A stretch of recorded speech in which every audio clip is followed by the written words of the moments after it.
Hello po mga kapatid, kumusta po kayong lahat? Magandang araw po sa ating lahat. Finally mga kapatid, dito na po tayo sa The Scarlet Colored Beast of Revelation 17. Kung hindi pa po ninyo napanood yung two-horned beast na study sa Revelation 13 and leopard-like beast and then Daniel 7, panoorin nyo po yun una mga kapatid. Yun muna yung panoorin nyo bago ito. Okay, sana po naintindihan natin. Testimonies to Ministers, page 118. The perils of the last days are upon us, and in our work we are to warn the people of the danger they are in.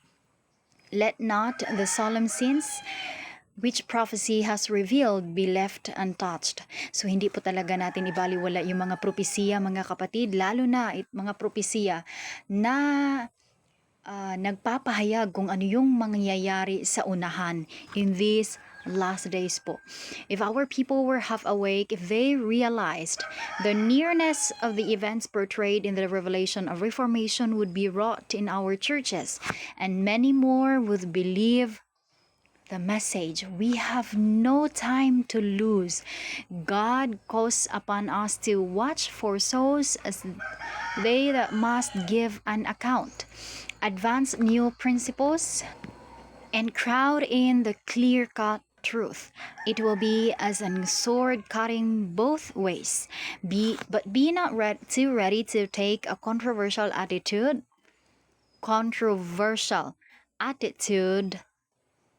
There will be times when we must stand still and see the salvation of God. Let Daniel speak and let the revelation speak and tell what is truth.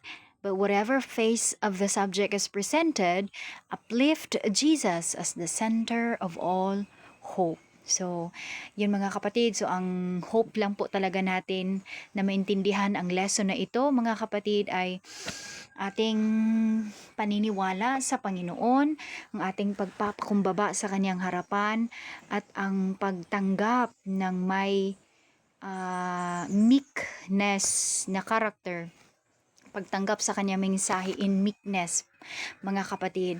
So, upang bigyan po niya tayo ng pangunawa.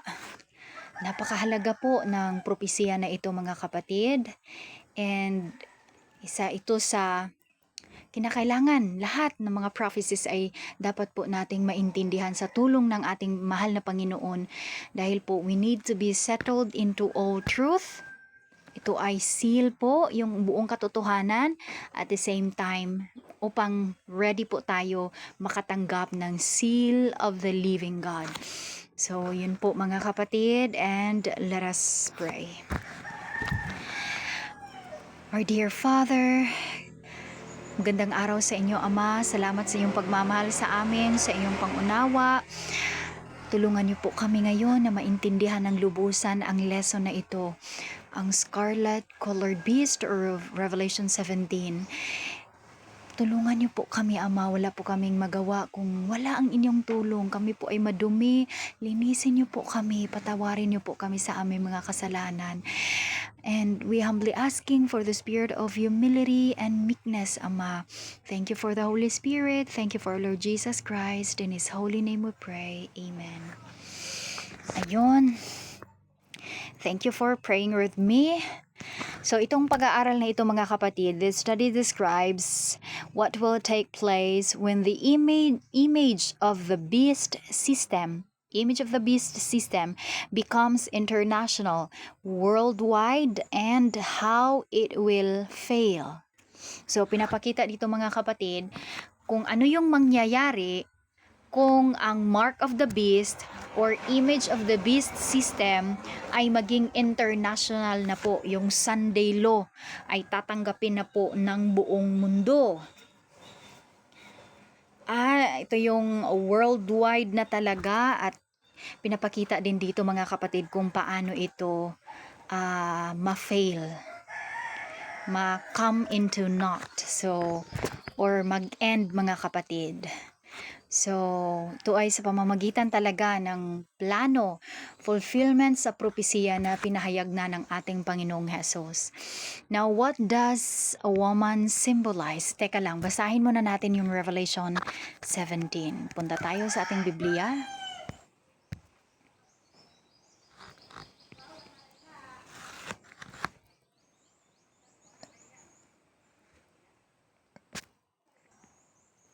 Verse 1. And there came one of the 7 angels which had the 7 vials, and talked with me, saying unto me, Come hither, or hither, I will shew unto thee the judgment of the great whore that sitteth upon many waters. So, yung great whore, yun yung babae na isang harlot, isang pukpok na umupo. Nakita siya ni John Revelator na umupo sa many waters. No, kaya ang kalugan nito mga kapatid. Verse 2, with whom the kings of the earth have committed fornication, and the inhabitants of the earth have been made drunk with the wine of her fornication. Okay? Bantayan po natin yan mga kapatid. So he carried me away in the spirit into the wilderness.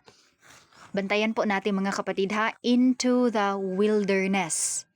And I saw, nakita niya, a woman, may isang babae na nakaupo upon a scarlet-colored beast, full of names of blasphemy, having 7 heads and 10 horns.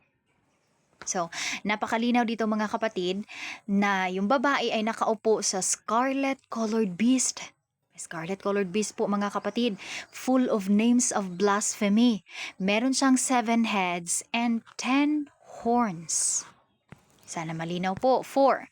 And the woman was arrayed in purple and scarlet color, and decked with gold and precious stones and pearls, having a golden cup in her hand full of abominations and filthiness of her fornication. Basahin nyo lang ang Tagalog version kung gusto nyo po mas lalong maintindihan, or yung Cebuano.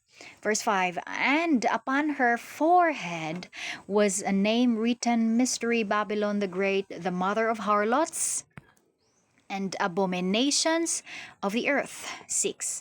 And I saw the woman drunken with the blood of the saints. Oy, mga kapatid, sabi dito, nakita niya ang babae na nakainom with the blood of the saints, drunken pa talaga, with the blood of the saints and with the blood of the martyrs of Jesus. And when I saw her, I wondered with great admiration. Verse 7, and the angel said unto me, Wherefore didst thou marvel? I will tell thee the mystery of the woman and of the beast that carrieth her, which hath the 7 heads and 10 horns. So sabi dito mga kapatid, nagsabi ang anghel, nasasabihin siya, the mystery of the woman and of the beast that carrieth her, which hath the 7 heads and 10 horns. And 8, the beast that thou sawest was, bantayan po natin ito mga kapatid ha, itong beast na ito na scarlet-colored na kanyang nakita, thou sawest was, past tense, and is not, and shall ascend out of the bottomless pit, and go into perdition. And they that dwell on the earth shall wonder, whose names were not written in the book of life from the foundation of the world, when they behold the beast that was, and is not, and yet is. Sabi na malinaw po. Bantayan po natin ito mga kapatid, itong the beast that was, and is not, and yet is. Okay? 9. And here is the mind which hath wisdom. The 7 heads are 7 mountains, on which the woman sitteth. Yun. Yung babae, nakita niya sa verse 1, sitteth upon many waters. Dito naman sa verse, pagdating sa verse, teka lang ha, sa verse,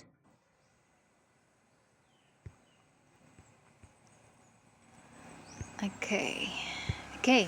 Sa verse 3, verse 1, yung whore, yung babae na harlot, mother of harlots, ay umupo siya upon many waters. Yun yung first nakita ni John the Revelator, verse 1. Paka verse 3, ay sabi dito, umupo po siya upon, I saw a woman sit upon a scarlet-colored beast. Yun. Tapos, pagka verse 9 mga kapatid, nakita na naman po siya na umupo sa 7 heads, which are the 7 mountains. Sabantayan po natin yan mga kapatid. Verse 10. And there are 7 kings. Merong 7 mga hari. 5 are fallen, and 1 is, and the other is not yet come. And when he cometh, he must continue a short space. Ano kayang kahulugan nito mga kapatid? Verse 11, and the beast that was and is not, even he is the 8, and is of the 7. Siya yung pang-8, ngunit siya din po yung pang-7, and goeth into perdition. Kayang kahulugan yan. 12, and the 10 horns which thou sawest are 10 kings, which have received no kingdom as yet. Bantayan po natin mga kapatid, yung 10 horns ay walang korona. Di ba po? Pero yung 10 horns sa scarlet as a leopard-like beast, merong mga korona. Pero yung 10 horns sa scarlet-colored beast, walang mga korona. Bantayan po natin yan. Now, sabi dito, the 10 horns which thou sawest are 10 kings, which have received no kingdom as yet. Wala pa po silang natanggap na kapangyarihan, but receive power as kings 1 hour with the beast. Ngunit na-receive nila yung power as kings 1 oras lang with the beast. Ano kaya nung kahulugan nito, no? 13. These have one mind.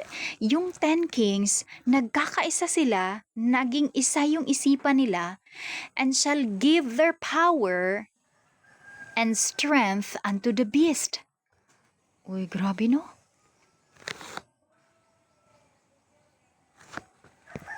Hindi unto the woman. Bantayan po natin mga kapatid.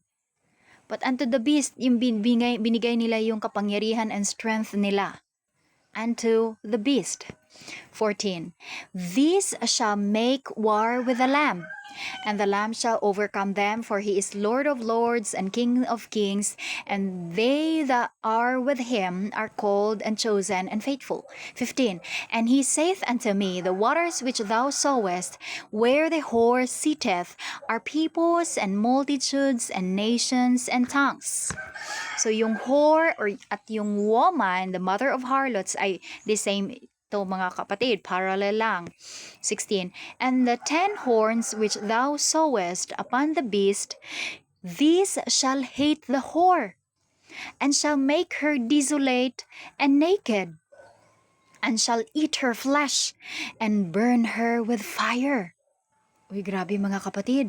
Yung 10 horns na nagkaroon sila ng one mind to give their power and strength unto the beast, ay ang nangyari po mga kapatid ay kanila pong nagalit po sila, na hate po nila yung whore, and shall make her desolate and naked, and shall eat her flesh and burn her with fire. Grabe mga kapatid, no?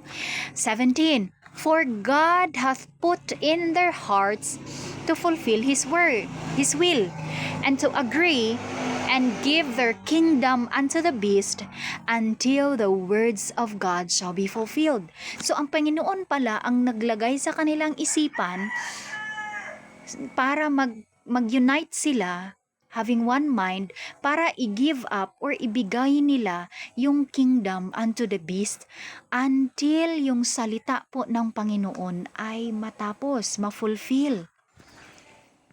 Grabe mga kapatid, no? And the woman which thou sawest is that great city which reigneth over the kings of the earth.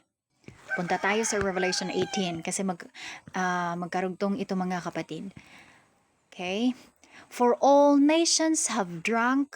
So ito na yung tumutukoy sa Babylon. The great is fallen. And sabi dito, and is become the habitation of devils, and the hold of every foul spirit, and a cage of every unclean and hateful bird. 3. For all nations have drunk of the wine of the wrath of her fornication, and the kings of the earth have committed fornication with her, and the merchants of the earth are waxed rich through the abundance of her delicacies. 4. And I heard another voice from heaven, saying, "Come out of her, my people." Okay, maintindihan na natin yan mamaya. Ito yung loud cry, mga kapatid. For her sins have reached unto heaven, and God hath remembered her iniquities. Reward her even as she rewarded you, and double unto her double according to her works, in the cup which she hath filled to her double. How much she hath glorified herself and lived deliciously, so much torment and sorrow give her. For she saith in her heart, I sit as a queen. I sit a queen, and am no widow, and shall see no sorrow. 8. Therefore shall her plagues come in one day, death and mourning and famine, and she shall be utterly burned with fire, for strong is the Lord God who judgeth her. Verse 9. And the kings of the earth who have committed fornication and lived deliciously with her shall bewail her and lament for her. Dito mga kapatid, merong pinag-uusapan dito na kings of the earth na iiyak dahil sa kanyang judgment. They will beware.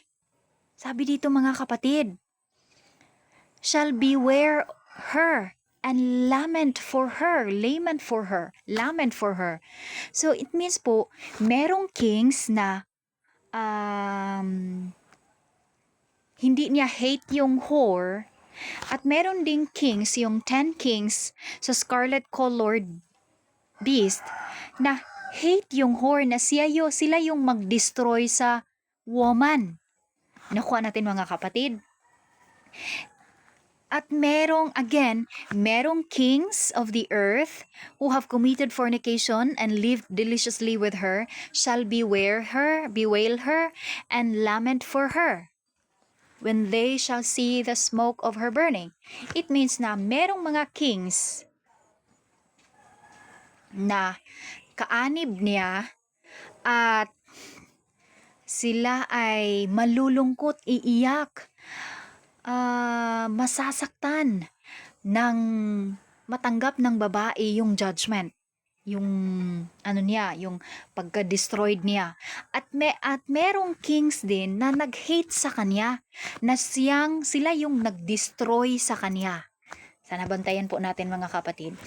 10. Standing up afar off for the fear of her torment, saying, Alas, alas, that great city, Babylon, that mighty city, for in 1 hour is thy judgment come.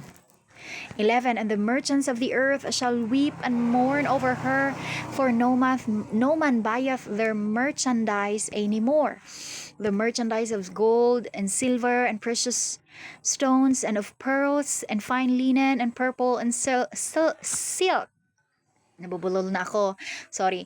And silk and scarlet and all fine wood and all manner of vessels of ivory and all manner of vessels of most precious wood and of brass and iron and marble. 13. And cinnamon and odors and ointments and frankincense and wine and oil and fine flour and wheat and beasts and sheep and horses and chariots and slaves and souls of men. 14. And the fruits that thy soul lusted after are departed from thee, and all things which were dainty and goodly are departed from thee, and thou shalt find them no more at all. 15. The merchants of these things which were made rich by her shall stand afar off for the fear of her torment, weeping and wailing, 16, and saying, Alas, alas, that great city that was clothed in fine linen and purple and scarlet, and decked with gold and precious stones and pearls. 17, for in 1 hour so great riches is come to naught, and every shipmaster and all the company of ships in ships and sailors and as many as trade by sea stood afar off, and cried when they saw the smoke of her burning, saying, What city is like unto this great city? And they cast dust on their heads, and cried, weeping and wailing, saying, Alas, alas, that great city, wherein were made rich all that had ships in the sea by reason of her costliness. For in 1 hour she made desolate. 20, rejoice over her, thou heaven, and ye holy apostles and prophets, for God hath avenged you on her. Sabi pa dito, 21, and a mighty angel took up a stone like a great millstone and cast it into the sea, saying, Thus with violence shall that great city Babylon be thrown down, and shall be found no more at all. 22, and the voice of harpers and musicians and of pipers and trumpeters shall be heard no more at all in thee, and no craftsman of whatsoever craft he be shall be found any more in thee, and the sound of a millstone shall be heard no more at all in thee. 23, and the light of candle shall shine no more at all in thee, and the voice of the bridegroom of the bride shall be heard no more at all in thee, for thy merchants were the great men of the earth, for by thy sorceries were all nations deceived. Sabi no? 24, and in her, sa itong mother of harlots na ito, sa itong babae na ito mga kapatid, na isang whore, and in her was found the blood of prophets. Antayan po natin ito. Sa kanya po makikita, siya po ang responsible of the blood of the prophets, the killing of the prophets mga kapatid, and of saints, and of all that were slain upon the earth. So itong babae na ito mga kapatid, siya yung responsable sa lahat ng mga namatay na mga righteous dito sa lupa. Sana malinaw po mga kapatid. But what does a woman symbolize in the scriptures? Jeremiah 6 verse 2. It represents to a church. Great Controversy, page 381. Revelation 17, Babylon is represented as a woman, a figure which is used in the Bible as the symbol of a church. A virtuous woman representing a pure church. A vile woman, an apostate church. So itong babae na ito mga kapatid ay an apostate church. Okay? According to the quotation we just read, a vile woman represents an apostate church. This woman is a prostitute. Verse 5, the mother of harlots. She is described as Mystery Babylon the Great, abominations of the earth. Verse 5. Tapos, in Revelation 18 verse 24, yung binasa natin last na verse mga kapatid, this woman, itong babaeng prostitute na ito mga kapatid, siya po ay responsible for all that were slain upon the earth, sa lahat ng mga pinatay dito sa lupa. Ang pinakaunang tao na pinatay dahil sa kanyang paniniwala ay si Abel. Sa ibang salita mga kapatid, itong babae na ito goes back to the time of Cain and Abel. So hindi ito tumutukoy sa papacy. Ito ba ay tumutukoy sa papacy? No mga kapatid. Dahil itong babae na ito, responsible siya sa lahat ng mga namatay dito sa lupa. Lalahanin po natin ng Roman Catholic Church ay nag-exist lang siya around 538 AD. Sa New Testament era na po. So, yun po, no? Sana naintindihan natin. Though this woman goes back to the time of Cain and Abel, since then, she has brought about sectarianism. That is why she is called the mother of harlots. Siya yung ugat sa lahat ng mga false religions, and made them drink from her cup of false doctrines. Siya ang author sa lahat ng mga false doctrines, false religions, mga kapatid. The Roman Catholic Church did not come into existence until the New Testament era around 538 AD. Kasali, yes, kasali. Part dito ang papacy, part dito ang Roman Catholic Church, but not the entirety, mga kapatid. Just part lang. Hindi siya yung babae talaga, yung mother of harlots. Kasi nga, it goes back to the period of Cain and Abel, mga kapatid. Yung unang pinatay dahil sa paniniwala. Kasi nga, siya yung responsible sa lahat ng mga pinatay. Now, Great Controversy, page 388 and 389. This cup of intoxication, which she presents to the world, represents the false doctrines that she has accepted as the result of her unlawful connection with the great ones of the earth. So, itong cup of intoxication na kanyang ipresenta sa sanlibutan, ito'y nagrepresent sa mga false doctrines, mga false, itagalog ko sana, hindi ko na maalala ang Tagalog, sorry. Nagrepresenta ito sa mga false doctrines na kanyang tinanggap at as a result of her unlawful. Ito yung na kanyang tinanggap, resulta sa kanyang unlawful connection, pakikipag-apid with the great ones of the earth. Yun, grabe no, mga kapatid. Nagmultiply yung mga false doctrines niya na natatanggap niya while in connection with the great ones of the earth. Revelation 17.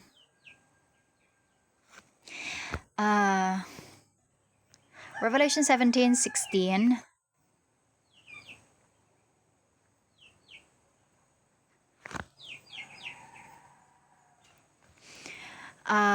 Revelation 16, Revelation 19, 1-7.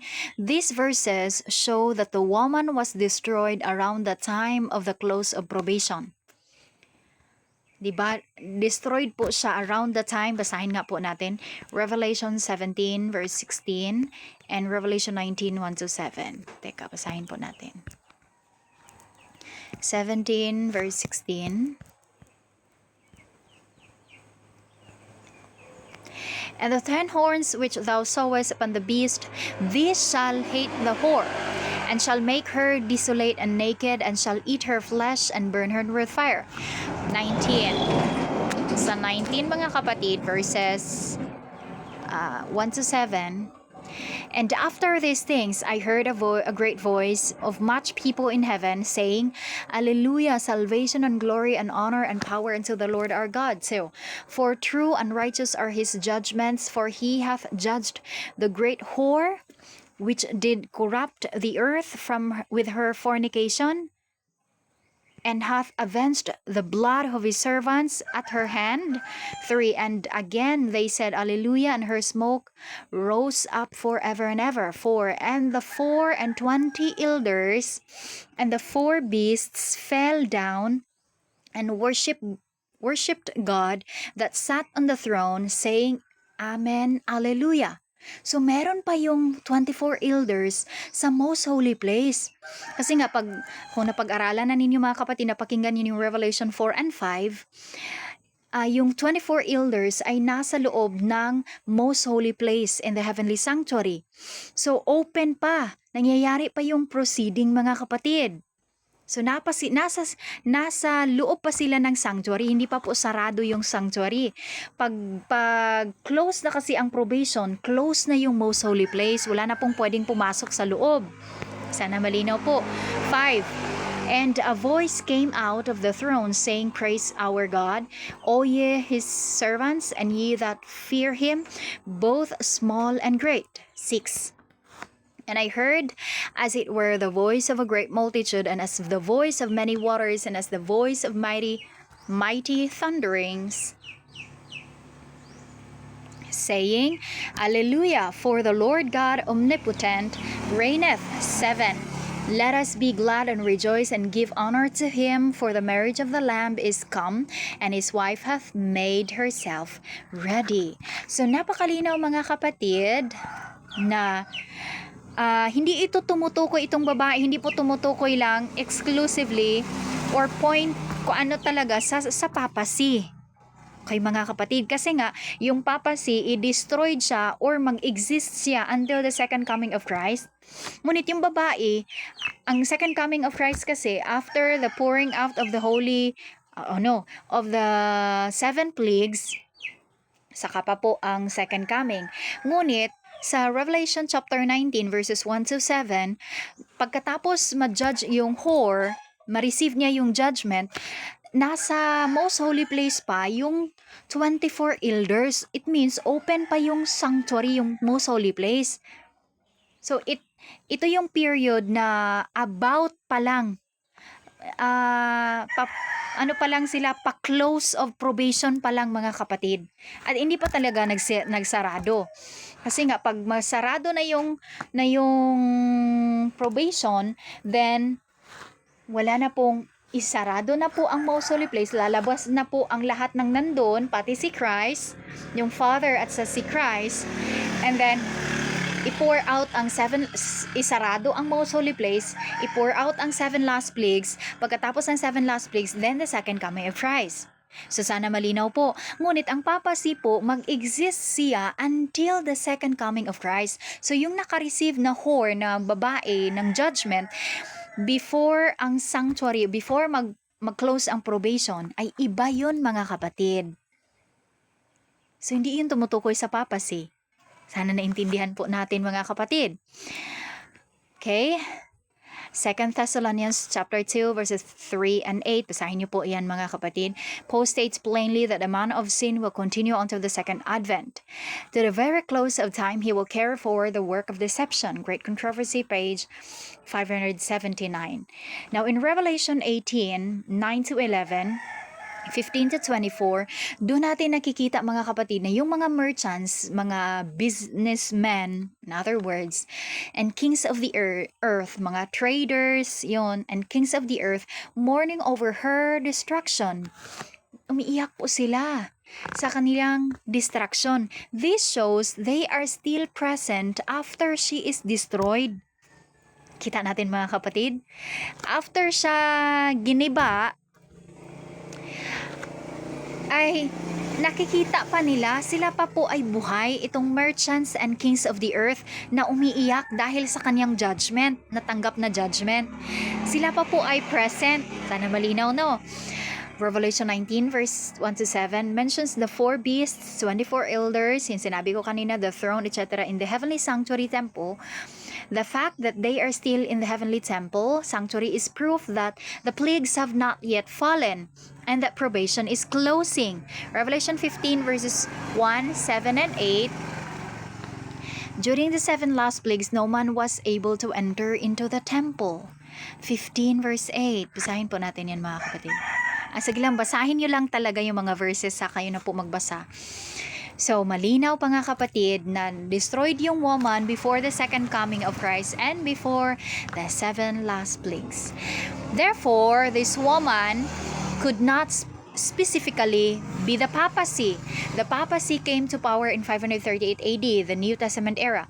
The woman represents a counterfeit religious system or ideology which is older than the papacy. Again, the woman, nagrepresent ito mga kapatid sa counterfeit religious system na napakatanda na niya, and it goes back to the time of Cain or Cain.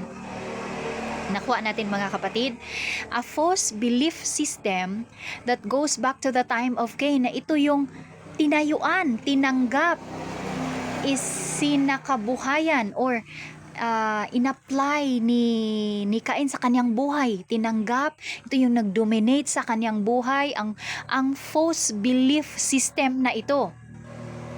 Okay, nakuha natin mga kapatid, a counterfeit religious system. Counterfeit sa true church, sa ever-living church, sa true principles, mga kapatid, na binagay or tinanggap naman ni Abel. Na unang tinanggap at isinakabuhayan at sinunod ni Abel. nakuha natin mga kapatid. It was Cain who introduced the first false system of worship and killed his brother Abel. Ano nga yung ginawa ni Cain mga kapatid? Gumawa siya ng bricks of stone. Tama ba yun? Bricks pala. And then si Abel ay stones lang, yung altar na ginawa ni Cain. Tapos nag-offer siya ng kasalungat sa sinabi ng Panginoon, yung mga fruits lang and vegetables. At kay Abel, yung kung ano talaga yung sinabi ng Panginoon, kanyang sinunod. So yun, doon nag-umpisa, doon nabuhay or nagsimula yung true church at yung counterfeit church. A false system of worship ng counterfeit church and a true system of worship with the ever-living church. Sana malinaw po mga kapatid. The papacy is a part of the woman. Hindi po question yan. The woman takes on different forms as she has progressed down through time. So, itong babae, counterfeit religion, counterfeit church mga kapatid, ito talaga in other words, nagsimula from Cain mga kapatid, at nag-progress siya in different forms down through time. Kasi nga, nung namatay na, wala na si Cain, yung descendants na naman niya ang sumunod, at kasunod nun, nung namatay na naman sila, may sumunod na naman po, hanggang sa ating panahon ngayon. Okay? Sa time naman sa Dark Ages, yun ang papacy yun mga kapatid. At lahat ng mga nag-advocate sa prinsipyo sa false system of worship na yun. So yun yung the vile woman. Yung false system na kanilang tinanggap, yun yung babae na yun mga kapatid, all vile woman sa kanilang panahon. And sa ating panahon, lalo na during sa pag-reign sa mga kapatid, yung papasok na ang period sa scarlet colored beast, lalo na pag i-introduce na yung false system of war o yung magsalita na yung President of America and with the false prophet, doon na maghari yung woman, at yung mga tao na tatanggap nun ay sila ang magiging tagasunod mga kapatid sa kanyang false system or sa prinsipyo na mali or sistema na galing kay Satan na kung saan kanilang tatanggapin. At ito ay tatanggapin talaga ng buong mundo. Yung false doctrines, false system of worship, ideology, ayun, tatanggapin nila lahat. At ito yun ang tumutukoy sa babae mga kapatid. Sana po malinaw mga kapatid.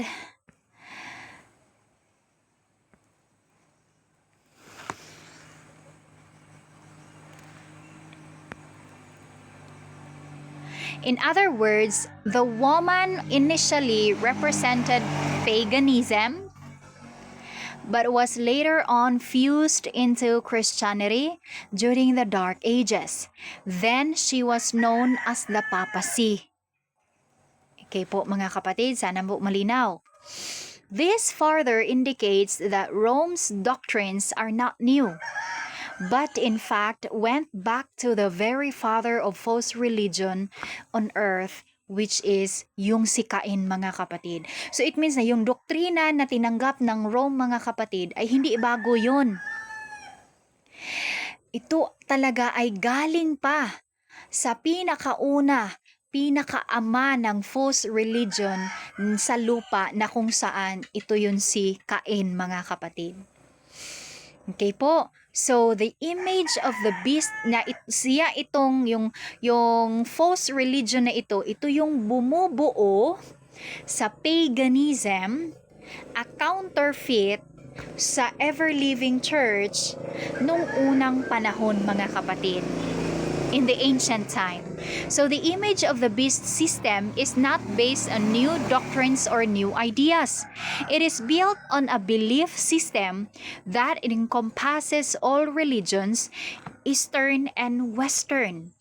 So, hindi po new doctrines or new ideas ang image of the beast system, mga kapatid. The mark of the beasts, the Sunday law. It is built on a belief system that encompasses all religions, Eastern and Western. Ito yung belief system na kung saan ito yung tinanggap na ng buong religious bodies, Eastern and Western, mga kapatid. Sana malinaw po. Or tatanggapin nila sa period na yon. This woman has 3 notable accomplishments. Revelation 17 verse 1, sitting on the waters was her first act. Revelation 17 verse 9, sitting on the heads must be her second act. Okay? Because Revelation 17 verse 3 and 16, sitting on the scarlet-colored beast was her last act as the 10 horns of this beast destroy her. So yung first act ay nasa verse 1 of Revelation 17. Yung second ay nasa verse 9. Sa heads, uupo siya sa 7 ulo. And then, yung last niya na act, ang third, ay itong sa scarlet-colored beast na, mga kapatid. Now, her first act is found in Revelation 17 verse 1. Here we find this woman sitting on the waters.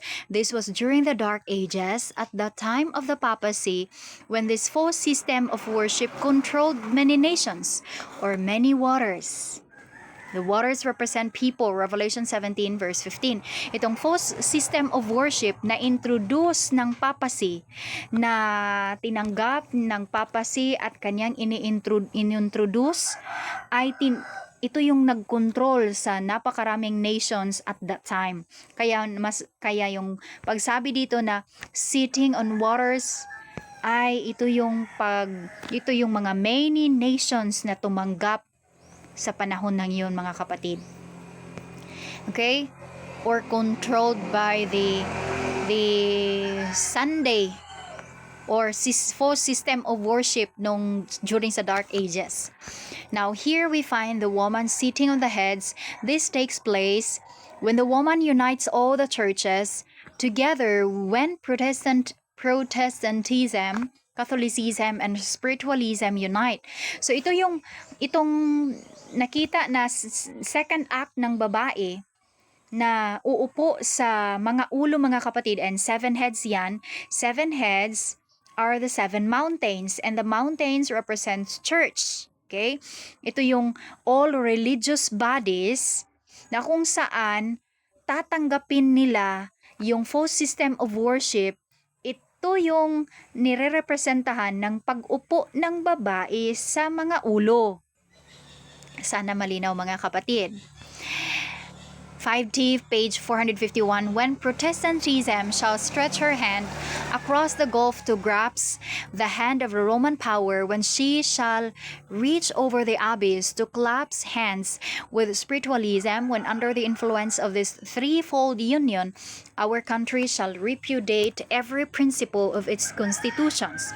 So, ang ipalitan na nila yung Protestantism, na kung saan ito'y specifically nag-point sa Amerika na Protestant, siya yung lalapit sa Roman power and Spiritualism para mag-unite sila at kanilang baguhin yung constitution sa Amerika.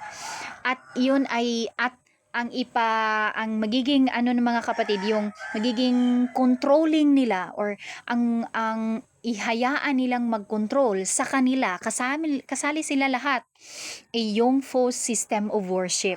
Yun yung pag-upo ng babae. A false system of worship with all the false doctrines together, mga kapatid, lalo na ang Sunday, the first day of the week, worship, mga kapatid. So sana po naintindihan natin, mga kapatid. Here we see the woman sitting on the scarlet-colored beast. This is during the one world government. Her sitting on the beast is her last act. Nung umupo na ang babae sa beast, it means na yung kabuuan sa buong mundo,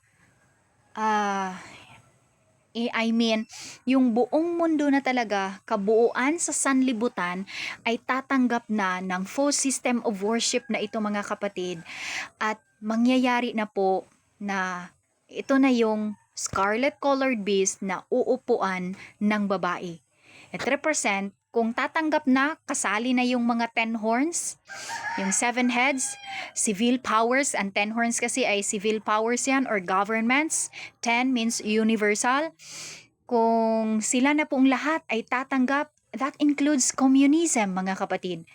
Kung sila lahat ay tatanggap, then ang sanlibutan na natin ay represented by the scarlet colored beast, controlled by the woman or by the false system of worship. Sana malinaw mga kapatid. What is the meaning of the scarlet colored beast? Revelation 17 verse 3, since the beast has all the characteristics of the previous beasts, kingdoms, it must represent the world following them. And just before the return of Jesus, it then must be the image beast set up by the two-horned beast of Revelation 13. The fact that the beast is scarlet colored means that it is full of sin and cursed. Yes, kaya nga pula mga kapatid, kasi nga siya ay puno ng kasalanan at curse kasi tinanggap na niya yung false system of worship. Okay? Yung babae. Okay mga kapatid, sana malinaw po. Names of blasphemy. Blasphemy means an indignity offered to God by words of writing or writing. Reproachful, contemptuous, or irreverent words uttered impiously against Jehovah. Therefore, names of blasphemy mean full of sin, corruption, and hypocrisy. Ngayon, yung 10 horns, civil powers or governments. Note that the horns have no crowns. Wala silang corona, di ba? Unlike sa leopard-like beast, yung sinabi ko kanina. Ito yung nagpapakita na ang authority at ang control ay nasa babae. Okay? Wala silang sariling authority. Nasa babae yung authority mga kapatid. Sana po malinaw mga kapatid. At yung kapangyarihan ng 10 horns ay ibinigay nila sa beast. Yung power and strength nila, diba? Bantayan natin kanina. They have one mind and give her their power and strength unto the beast. Now, the 7 heads, atin maintindihan natin yan mamaya. 7 heads, the religious bodies in existence at the time of the mark of the beast. So, lahat ng religious bodies, mga kapatid, na tatanggap sa false system of worship na ito, mga kapatid, ay ito yung tumutukoy sa 7 heads. Lahat ng religious bodies in completeness. Note that the SDA Church would have already been purified. Sa time na ito, mga kapatid, ay pure na ang church. Bago pa lang pumasok ang Sunday Law, pure na ang church kasi tapos na yung Ezekiel 9. Ang maiiwan na lang po yung 144,000 na living saints na meron silang seal of the living God in their foreheads at sila yung mag-loud cry during sa Sunday Law. Sila yung tatawag sa mga tao, mga saints ng Panginoon na nasa Babylon, come out of her my people. Yun po, sila po yun ang gagawa nun mga kapatid.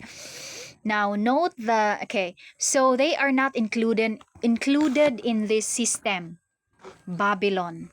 So, sana malinaw mga kapatid kasi nga purified na ang church during sa Sunday Law. This beast represents the world. It includes the papacy but not solely the papacy. Kasi nga isa lang yung head ng papacy doon. Yung, 'di ba, 7 heads 'yon. And isa nung head na yon ay yung papacy. Okay, sana malinaw po.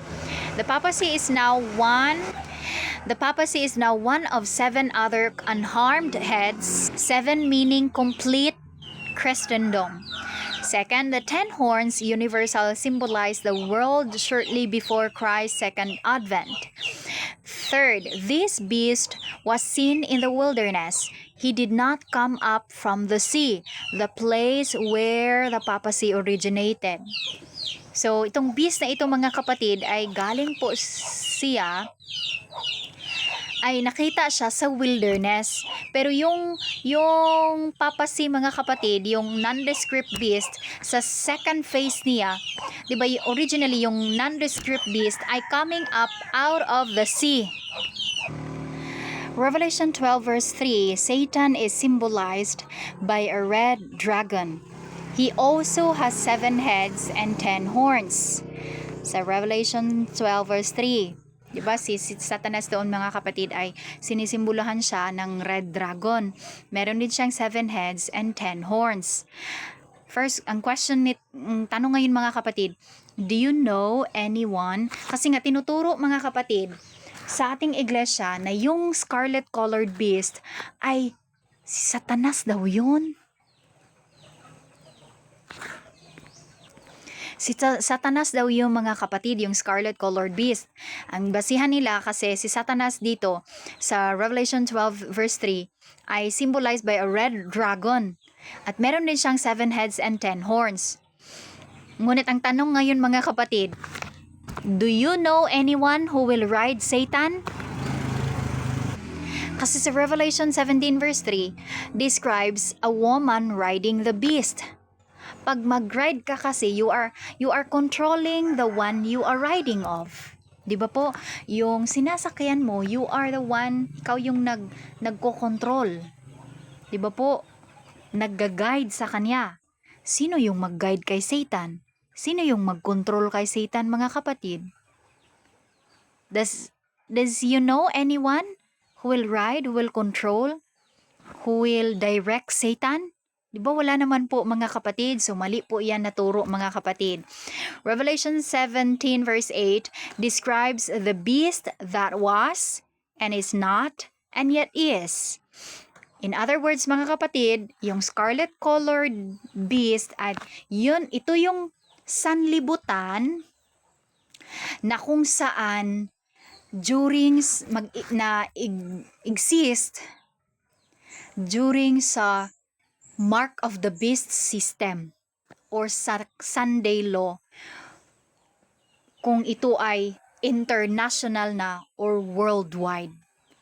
Yung sanlibutan mga kapatid, ito yung na kung saan under the dominion of the woman or the false system of worship or mark of the beast, Sunday law, kasama ng lahat ng mga false doctrines, yun po yung tumutukoy sa scarlet colored beast, ang buong sanlibutan mga kapatid.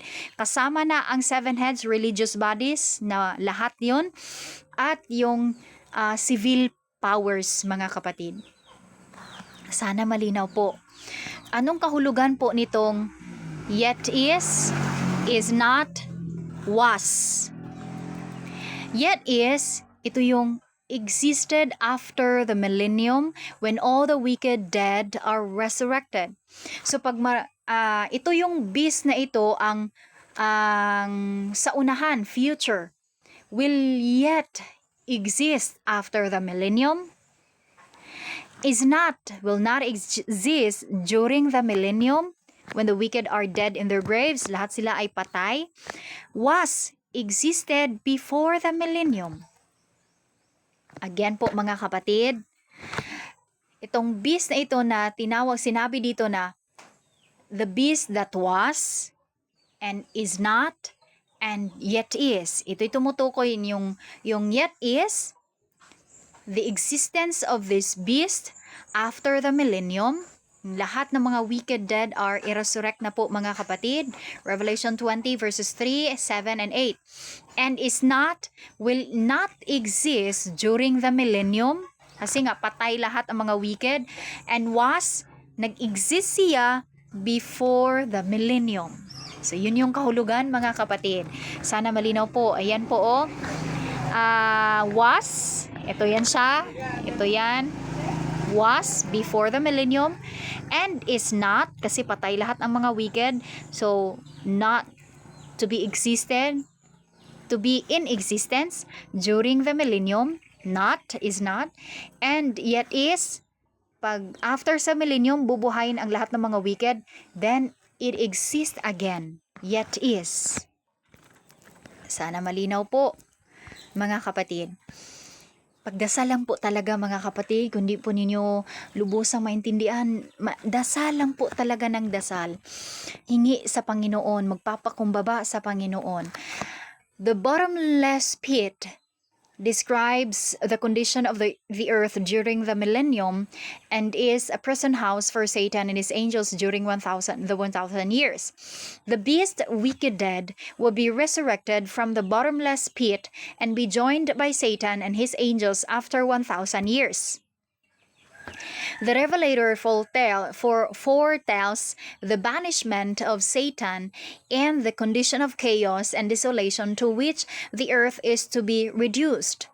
And he declares that this condition will exist for 1,000 years. During sa 1,000 years mga kapatid, buhay si Satan dito at ang kanyang mga angels during 1,000 years. Ngunit sinabi doon, and is not. It means na hindi siya mag-exist yung beast na ito during 1,000 years.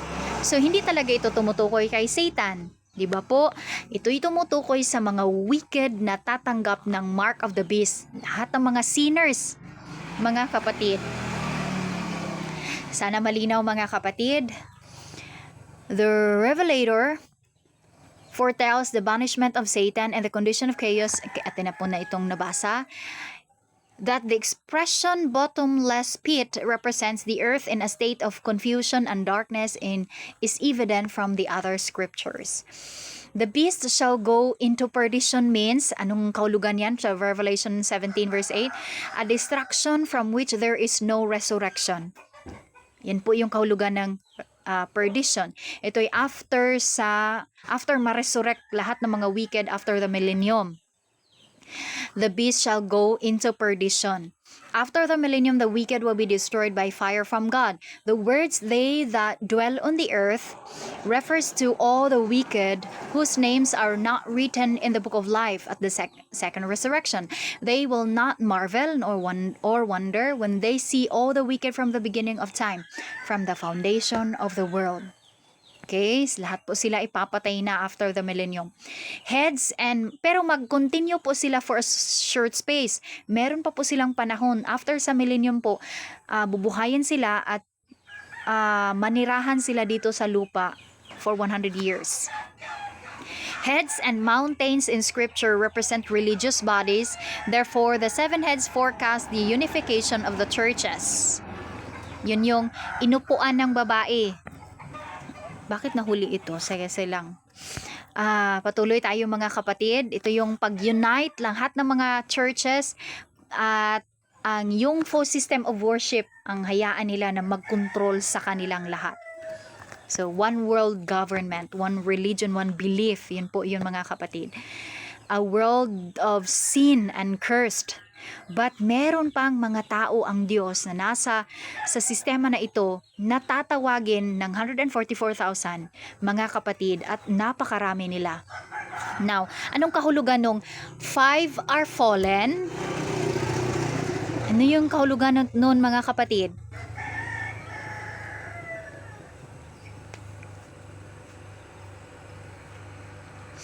Five fallen. There are 7 kings. Diba? Sabi doon. 5 are fallen. 5 kingdoms have fallen, past. Dumaan na yung sa pag-aaral natin sa Daniel chapter 7, alalahanin natin mga kapatid, kung inyong napakinggan yon, 'di ba? Before the kingdom of Babylon, that dominates the whole world, meron pang kingdom. Nais ng Panginoon, bakit may wings siya? Dahil ang Panginoon po ay nag-count. It means na yung Babylon or yung lion ay second beast or second kingdom, kasi meron pang nauna sa kanya, yung kingdom before the flood, the antediluvian world, the Adamic kingdom. So, kasali ito sa bilangin natin mga kapatid. 5 kingdoms, 5 are fallen. Seven kingdoms. Seven kings, seven kingdoms. Five are fallen. Una, yung antediluvian world, first kingdom. Second, the Babylon. Third, ang Medo-Persia. Fourth, ang Grecia. And then ang fifth, ang nondescript beast. Okay, or ang Rome, mga kapatid. Not yet come the wicked world after the millennium. One is, this is our present world, same as the 10 toes. This period covers the leopard-like beast, two-horned beast, and the scarlet-colored beast. One is. So, one is, sabi doon, there are, basahin nga natin ulit mga kapatid. Okay. Teka lang. Okay.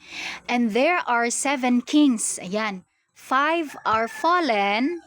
And one is, may isa na nag-i-exist. And the other is not yet come. And when he cometh, he must continue a short space.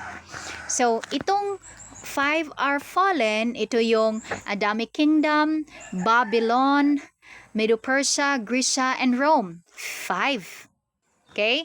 And itong one is, ito yung present world natin ngayon, cover ng leopard-like beasts. Ito yung after the fall of papacy. Sana po malinaw mga kapatid. Ito yun until the period sa scarlet-colored beast or during sa mark of the beast. Yan Yan. Yeah, mga kapatid. One is, yan. One is, ito yon from leopard-like beast unto scarlet-colored beast. Okay? Ito'y tumutukoy sa one kingdom, our world, our present world ngayon. And then, not yet come, ito yun. Ito yung, the wicked world after the millennium. Kung i-resurrect na ang lahat ng mga wicked from the period sa panahon nila sa Adamic world, Adamic kingdom, until sa close of probation, mga kapatid. Sana malinaw. Ito yung not yet come. Kasi mag-exist ito after the millennium. Sana malinaw po mga kapatid. Kaya tama talaga na 5 are fallen and one is and the other one is not yet come. The wicked world after the millennium. Now this refers to yung sabi doon na, yung sinabi doon ba na but continue a short space. Sabi dito, itong not yet come, and when he cometh, he must continue a short space. Yung he must continue a short space, mga kapatid, ito yung 1,000 years, 100 years refers to the 100 years after the millennium before the wicked are destroyed. So, maninirahan sila dito sa lupa after they are resurrected, mga kapatid, ma-resurrect na sila after the millennium, maninirahan pa sila dito sa lupa for 100 years. This 100 years is the same as a little season. Yun po mga kapatid. At sila ay accursed. Wala pong mamamatay at wala din pong isisilang. Sana po malinaw. It means po na kung wicked, kung ikaw ay bata, for 100 years, you will live for 100 years. Hindi ka lalaki, mga kapatid. Kung ikaw ay matanda, hindi ka din mamamatay. You will be resurrected na wicked na matanda din. But for 100 years, maninirahan ka dito sa lupa. The wicked are to be accursed. Basahin niyo yan mga Isaiah 65 verse 20. Okay? A child shall die 100 years. Tapos tinuturo ito ng mga kapatira natin, ng ating mga pastors na ito'y tumutukoy sa after sa new heaven and new earth, tumutukoy po sa mga righteous. Meron pa po bang righteous na mamamatay after 100 years, mga kapatid? La naman po. So, yun ay sa talagang mali na aral or interpretation mga kapatid. A little season in commenting on Isaiah 65 verse 20, the Signs of the Times Questions and Answer Book 1907 states, at the close of the 1,000 years, the many days, the wicked are raised from the dead and vindicate God's infinite justice by yielding themselves once more to the deceptions of Satan. He organizes them again into armies and attempts to take the city of God. This is a little season as compared with thousand of years of his existence, and will be about 100 years in length. Yan, sa malinaw mga kapatid, no? Dito sa Word of a Little Flock, ayun yung mga kapatid, at the close of the 1,000 years, child and sinner of 100 years, Isaiah 65:20.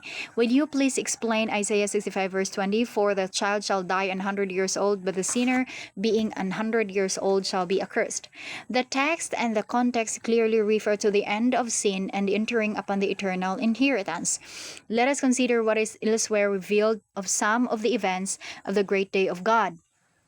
So, sabi dito, during 1,000 years, the great day of God's wrath begins with the close of probation of the pouring out of the last plagues. Under the pouring out of the seventh plague, Christ comes, and all the living wicked that are left perish in the presence of his awful glory. And then see Revelation 14-19. During 1,000 years, the many days of Isaiah, at the close of the 1,000 years, the many days, the wicked are raised from the dead and vindicate God's infinite justice by yielding themselves once more to the deception of Satan. He organizes them into armies and attempts to take the city of God. This is a little season as compared with 1,000 of years of his existence. It will be about 100 years in length. So sana malinaw mga kapatid, na kahit ang pioneers natin ay nagtuturo na yung Isaiah 65 verse 20 na 100 years ay para sa mga wicked yon. Okay? He is the 8. Bakit siya po ang pang-malo? Ngunit siya din po ang pang-7. Po? He is the 8. He is the 8th beast. The beast that is not during the millennium, the beast that was before the millennium, at siyang pang 7, that is not, he is the 8, and is of the 7. Di ba po sinabi doon? Now, but let's count all the beasts from Daniel 7 and Revelation. Okay. 1, lion, first beast. Diba, ipang-8 siya, and is of the 7, yung scarlet colored beast. Okay, bilangin po natin yung first beast, lion, 1, 2, bear, 3, leopard, 4th, nondescript, then 5th, leopard-like beast, 6th, the two-horned beast, then scarlet colored beast, before the millennium, the 7th, and after the millennium, the 8th. Kaya sabi doon, the beast after the millennium is the 8, and yet siya din po ang pang-7. Di ba po mga kapatid? Kasi grabe no? Ang ganda po talaga mga kapatid. Kasi itong wicked world na ma-resurrect after the millennium, ito yung kabuuan mga kapatid. Ngunit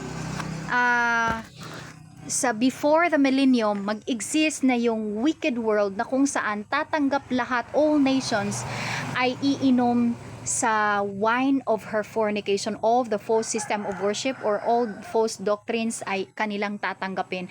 Ngunit out of it ay meron pa ring tatanggap sa salita ng Panginoon, at yun ay tatawagin sila, the great multitude, na tatawagin during sa loud cry po. Sana malinaw mga kapatid. Is of the 7, the scarlet colored beast, now also the 8, represents all the wicked after the millennium. It is a composite of all the previous beasts, kingdoms. He has all the characteristics of all the former beasts. Goes into perdition. The scarlet colored beast after the millennium. The 8th beast represents all the wicked who are cast into a lake of fire and destroyed. Sana malinaw po. Let's continue with the Revelation 17, 12, and 13. As we have studied previously, we learned that the horns represent civil or political entities or powers. Daniel 7 verse 24, Daniel 21, 20 and 21. Note, there are no crowns on the scarlet colored beast. Wala po silang kuruna. 12 and 13. Unlike the leopard-like beast, the scarlet-colored beast is controlled by the woman riding on his back, church and state, union, or false system of worship. Thus, it denotes that she is the authority or the crown, for she rules the beast. Yun po mga kapatid. Significant facts about these horns: they are kings but have not yet received their kingdom. They have the authority as kings for 1 hour. Third, i-highlight po natin ito mga kapatid, ang significance itong mga horns na ito. Ito yung mga kings na kung saan hindi pa po nila natanggap yung kingdom nila. Second, wala po silang authority as kings. Meron silang authority as kings pero for 1 hour. Third, they have one mind. Mag-iisa lang yung isipan nila, meaning they are unified in their thinking and planning. Fourth, instead of taking the rulership, they give it away for the 1 hour. Fifth, they give their kingdom rulership away because God put it in their heart to do it. Revelation 17 verse 17. 6, the 1 hour is the same as the 11th to 12th hour of Matthew 20. Ito yung loud cry period. Naalala niyo mga kapatid na yung 11th hour workers called at about the 11th hour ay sila yung mag-work for 1 hour before sunset, before maggabi. Parallel yun mga kapatid sa 1 hour dito, 1 parabolic hour. Ito yung tumutukoy sa loud cry period. Loud cry of the 144,000. So, during this period mga kapatid, ay hindi po mag-rule itong kingdoms na ito kasi ibibigay nila yung rulership, yung power and strength nila unto the beast. Nukang kahulugan nun. Ang tanong ngayon mga kapatid, what civil powers do the horns represent? Alalahanin natin mga kapatid na yung itong 10 horns na ito or 10 kings ay sila itong mag-hate sa whore, mag-destroy sa whore sa babae, mag-destroy sa full system of worship. Sila itong mag-destroy. Sino kaya ito mga kapatid? Pero for 1 hour, for 1 parabolic hour, hahayaan nila. But for 1 parabolic hour, mga kapatid, ay hahayaan nila nitong mga kings na ito na mag-reign, mag-control yung full system of worship. But for 1 hour na lang. Kasi nga, nilagay ng Panginoon sa kanilang mga puso na ito ay kanilang gagawin. Again, ang tanong mga kapatid, sorry nawawala ako, pasensya na. Kasi ni-stop ko siya mga kapatid, nininto ko siya pag merong maingay yung dumadaan yung mga sasakyan. Now, what civil powers do the horns represent? Ano kahulugan ng 10 horns na ito mga kapatid? Kanino ito tumutukoy? Di ba hate nilang yung religion? Kasi nga i-destroy niya yung woman Ngunit, sa kabilang banda, meron ding kings na umiiyak dahil sa kanyang judgment. Ayaw nilang ma-judge yung babae, yung full system of worship. Ayaw nilang ma-stop yun, yung mark of the beast, yung Sunday law, kasi yumayaman sila, lalo na yung mga merchants, kasi yumayaman sila sa sistema na yun mga kapatid Kasi nga, walang makabili at makabenta kung hindi tatanggap ng mark na yun. So it means yung tatanggap talaga, sila po ay yayaman po talaga nga mga kapatid kasi sila lang yung makabili at makabenta. Di ba po? So sino itong powers na ito na nag-destroy sa whore? Who hates religion? Who hates the woman? None other than the communist or communist-like powers. Only communists profess no religion. They despise it. Only communists profess no religion, they despise it. The 10 horns hated and destroyed the woman or religion. Yun mga kapatid. Or are all the kings communistic? Revelation 18, 9 to 11. The kings in this passage are crying because the woman is destroyed. These kings must be democratic because they love this religious system, Babylon or the woman. They must also be capitalists because they are merchants. So, malinaw mga kapatid, kahit nga sa ating sitwasyon ngayon mga kapatid, sa present world natin ngayon, the world is divided into two blocks. Two great blocks, the Western blocks and the Eastern blocks, the Democrats and the Communists mga kapatid. Di ba po mga kapatid? Yun yung sitwasyon natin ngayon. At ito talaga ay mangyayari sa unahan. Itong 10 horns or 10 kings na hate nila yung babae, tumutukoy sa communist powers na for a time, for 1 hour, i-give up nila yung power nila. Ngunit, babawiin pa din nila at kanilang gigibain ang sistema, ang false system of worship. Ang church and state system mga kapatid, gigibain pa rin nila. Therefore, these kings in Revelation 18 verse 9 cannot be the same as the ones who destroyed her in Revelation 17 verse 16. There are two types of kings. Those that love the woman, democratic capitalists, and those that hate her, the communists or communist-like powers. So, merong dalawang klase ng mga hari mga kapatid or dominions, ideolohiya. Those that love the woman, the democratic and capitalist, and those that hate her, the communist and communist-like powers.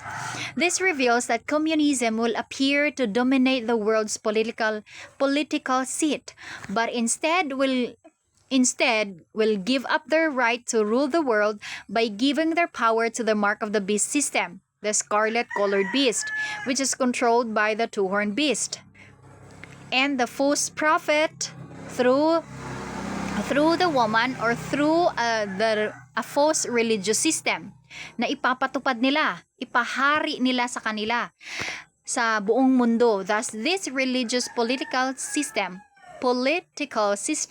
will not be purely communist or democratic, but ecclesiastical. It will unite Catholicism, apostate Protestantism, and spiritualism together under a so-called New World Order. So, yun, napakalinaw ng mga kapatid, no? Ang tanong ngayon mga kapatid, bakit na-obtain ng 10 horns yung kapangyarihan, yung rulership? And instead they should rule, ay ibibigay po nila yung power nila and strength to the beast. Paano nangyari na nakamtan nila yung power as kings to dominate, to rule? Ngunit instead na i-act nila yon, ay i-give up nila yung power nila and their strength unto the beast. Yun po ay sa pamamagitan ng war mga kapatid. The greatest of all wars ay mangyayari po. So again mga kapatid, sensya na, nakalimutan ko na saan ko nag-end. May mangyayaring greatest of all wars between the Western world or Western societies, groups, or lahat ng mga or Western blocks, lahat ng mga kaanib ng Amerika at kaanib ng communist powers ay mag-unite po sila, and then also yung lahat ng mga kaanib ng Amerika, at mangyayari po ang greatest of all wars, World War III, na kung saan yung meron ito sa prophecy mga kapatid ha, pang mapag-aralan natin ito, yung center yung battleground is ang Palestine po, or ang at sa war na yun mga kapatid, ang mananalo ay ang Amerika. Again po, sa war na yon, sa World War III, greatest of all wars, ang mananalo po ay hindi po Amerika, ang communist rather. Nawala na akong ingay kasi. hinihintay ko yung mga mga sasakyan na dumaan, pasensya na.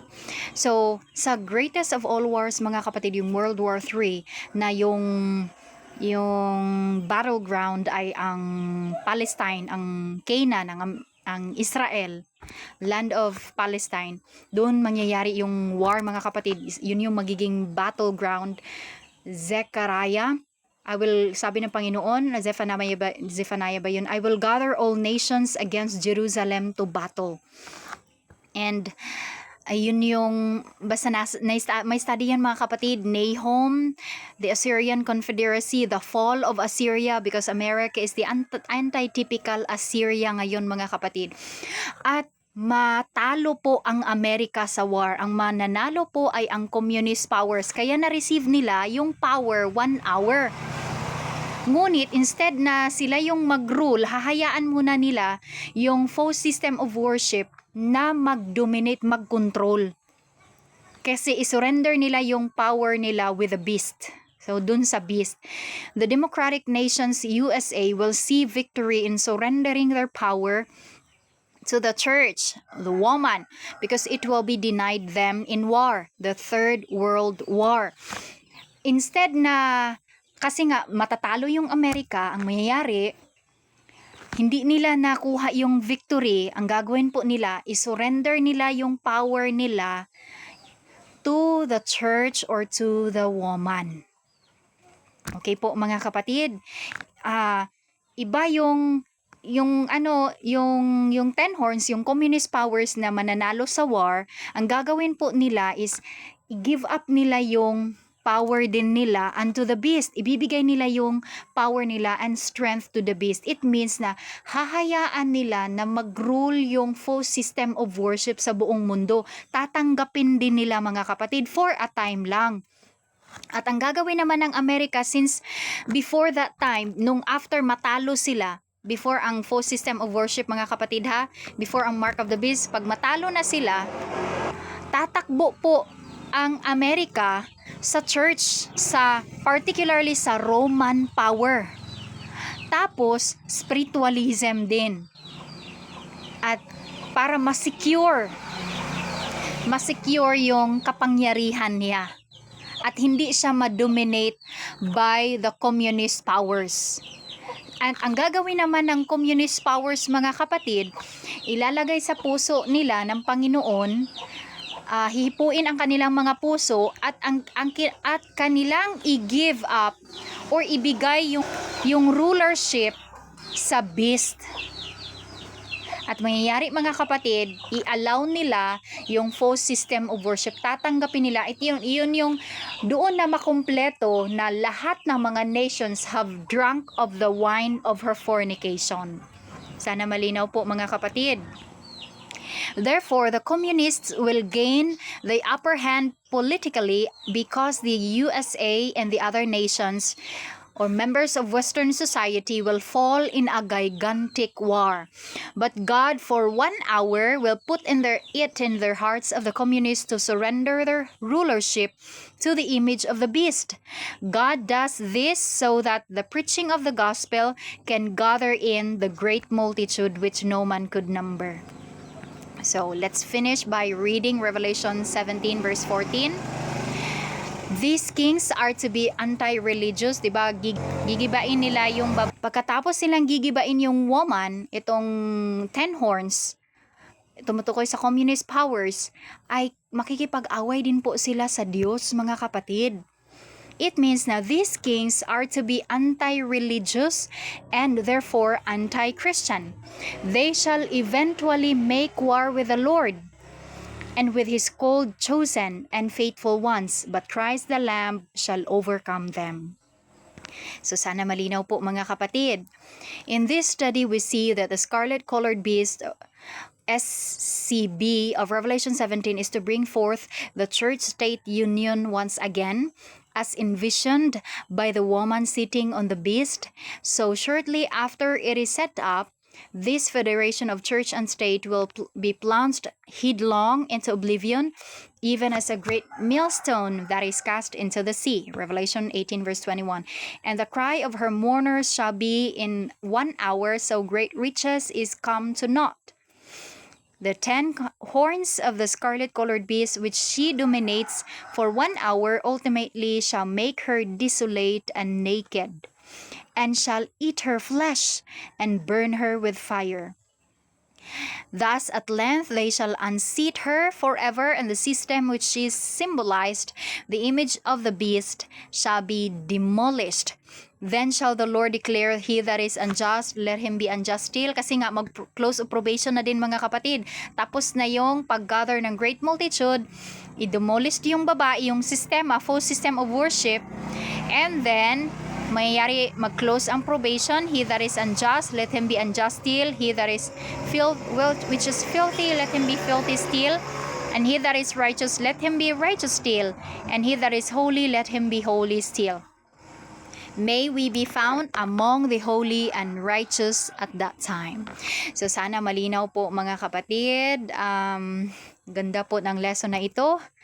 So meron po talagang mangyayaring greatest of all wars mga kapatid. Ngunit sa period na yon, 144,000 mga kapatid ay sila po ay safe na po. Dadalhin po sila kasi pagkatapos ng war, ma-desolate yung land of Canaan, but at the same time, i-restore din ng Panginoon ang kingdom doon. Doon i-gather yung 144,000, bibigyan sila ng Pentecostal power, and since mag-Sunday law ng period na yan, then mag-loud cry sila, calling the people out of Babylon, then mag-gather yung great multitude which no one could number, matipon sila lahat at mag-close probation, then i-pour out ang 7 last plagues. After the 7th plague, then the second coming of Christ. Yun po mga kapatid, and napakalinaw po. Sana lubusan po ito nating maintindihan. Let us pray. Our dear Father, thank you for your love and goodness and mercy. Thank you sa pangunawa, Ama. Tulungan niyo po kami na lubusan itong maintindihan. Ang lesson na ito, tulungan niyo po kami na magpakumbaba sa aming mga puso at isipan, at turuan niyo po kami, Ama. Thank you sa pagdinig ng aming mga dalangin. Thank you for our Lord Jesus Christ. Thank you sa righteousness of Christ, the pure, unadulterated truth. In Jesus' name we pray. Amen. Thank you mga kapatid.